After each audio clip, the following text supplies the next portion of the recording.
Hi friends, welcome to நிசா சமையல்.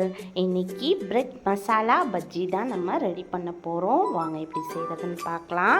அதுக்கு 1/4 kilo உருளைக்கிழங்க நான் தோலோடையே வேக வச்சிடுறேன். இது வேகிற கேப்பில் நம்ம மேல் மாவு ரெடி பண்ணிடுவோம்.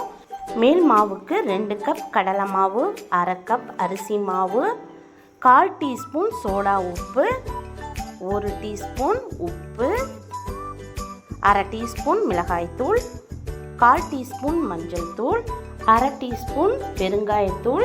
இது எல்லாத்தையும் சேர்த்துட்டு கொஞ்சம் கொஞ்சமாக தண்ணி சேர்த்து பஜ்ஜி மாவு பதத்துக்கு நம்ம இதை கலக்கி எடுத்துக்குவோம். ஒரே தடவையாக தண்ணி ஊற்றிடக்கூடாது. கொஞ்சம் கொஞ்சமாக தண்ணி சேர்த்து மிக்ஸ் பண்ணிக்கோங்க. நான் உங்களுக்கு இப்போ மிக்ஸ் பண்ணி காட்டுறேன் பாருங்கள். இந்த அளவுக்கு இருக்கணும். அப்போ தான் பஜ்ஜி முக்கி போடுறதுக்கு கரெக்டாக இருக்கும்.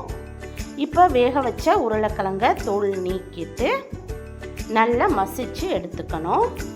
திப்பிகள் இல்லாமல் முடிஞ்ச அளவுக்கு மசிச்சுக்கோங்க. இப்போ நம்ம ஸ்டஃபிங் செய்ய ஆரம்பிச்சிடலாம்.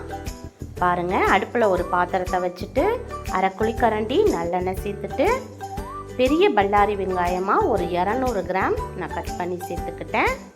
2 கொத்து கருவேப்பிள்ளையும் இந்த ஸ்டேஜில் பொடி பொடியாக கட் பண்ணி சேர்த்துக்கோங்க.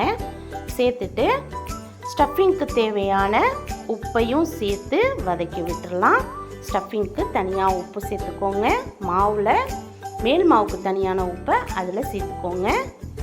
சேர்த்துட்டு இப்போ 1/4 டீஸ்பூன் இஞ்சி பூண்டு பேஸ்ட்டையும் சேர்த்து பச்சை வாசனை போனதுக்கப்புறம் 1/2 டீஸ்பூன் மஞ்சள் தூள், 1 டேபிள் ஸ்பூன் மிளகாய்த்தூள், 2ஐயும் சேர்த்து நல்லா வதக்கி விட்டுருவோம்.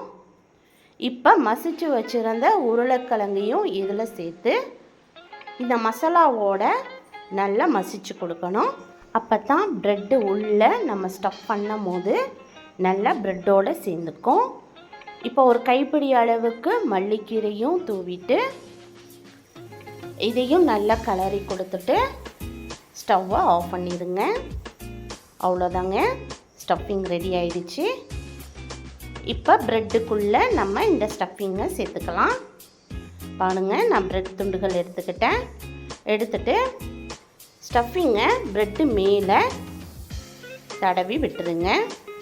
எல்லா பக்கமும் படுற அளவுக்கு இந்த மாதிரி தடவிட்டு மேலே ஒரு ப்ரெட் துண்டை வச்சுட்டு முக்கோணமாக கட் பண்ணி எடுத்துக்கணும்.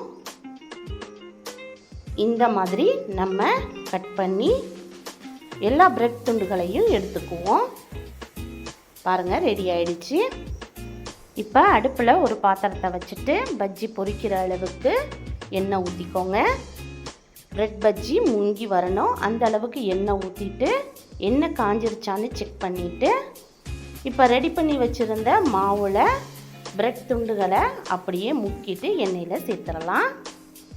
பாருங்கள், ஸ்டஃபிங் வெளியே வராத அளவுக்கு ரொம்ப மெதுவாக கேர்ஃபுல்லாக எடுத்து உள்ளே போடுங்க. எப்பொழுதும் நான் சொல்கிறது தான், எண்ணெயில் பஜ்ஜி போடும் போது ஹை ஃப்ளேமில் அடுப்பை வச்சுக்கோங்க.